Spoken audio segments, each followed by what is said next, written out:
جب اللہ تعالیٰ نے حضرت صالح علیہ السلام کو ان کی طرف بھیجا تو حضرت صالح علیہ السلام نے ان کو اللہ تعالیٰ کو ایک ماننے، اس کے ساتھ کسی کو شریک نہ ٹھہرانے اور صرف اس کی عبادت کرنے کا حکم دیا۔ اس دعوت کے بعد قوم کے سردار جندہ بن عمرو نے عرض کی، اگر آپ سچے نبی ہیں تو پہاڑ کے اس پتھر سے فلاں فلاں صفات والی اونٹنی ظاہر کر دیں۔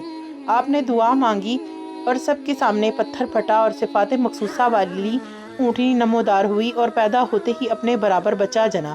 یہ معجزہ دیکھ کر جندہ تو اپنے خاص لوگوں کے ساتھ ایمان لے آیا، جبکہ باقی لوگ اپنے وعدے سے پھر گئے اور کفر پر قائم رہے۔ حضرت صالح علیہ السلام نے اونٹنی کے بارے میں فرمایا کہ تم اسے تنگ نہ کرنا، اسے اس کے حال پر چھوڑ دو، اسے برائی کی نیت سے ہاتھ نہ لگانا، نہ مارنا، نہ ہنکنا۔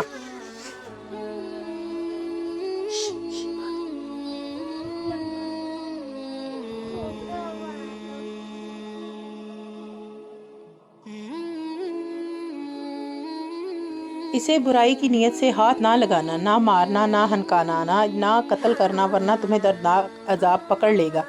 اس اونٹنی کی پیدائش سے حضرت صالح علیہ السلام کی کتنے ہی معجزات ظاہر ہوئے۔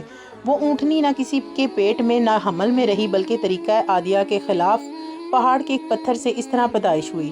نمبر 2، یہ اونٹنی ایک دن سارا پانی پیتی، دوسرے دن پورا قبیلہ سمود پیتا۔ اس اونٹنی کے پینے کے دن اس کا دودھ دھویا جاتا تو وہ اتنا ہوتا کہ تمام قبیلے کو کافی ہوتا۔ اس کی باری کے دن تمام جانور پانی پینے سے باز رہتے۔ قوم سمود میں ایک صدوق نامی عورت تھی جو بڑی حسین اور مالدار تھی۔ اس کی لڑکیاں بھی بہت خوبصورت تھیں۔ اس نے مصداق ابن دہر اور کیدار بن سالف کو بلا کر کہا کہ اگر تم اونٹنی کو ذبح کر دو تو میری جس لڑکی سے چاہو نکاح کر لینا۔ چنانچہ دونوں نے مل کر اس اونٹنی کو ذبح کر دیا، مگر کیدار نے ذبح کیا اور مصدق نے ذبح پر مدد کی، اور پھر حضرت صالح علیہ السلام سے کہنے لگے، اگر تم رسول ہو تو تم پر عذاب لے آؤ۔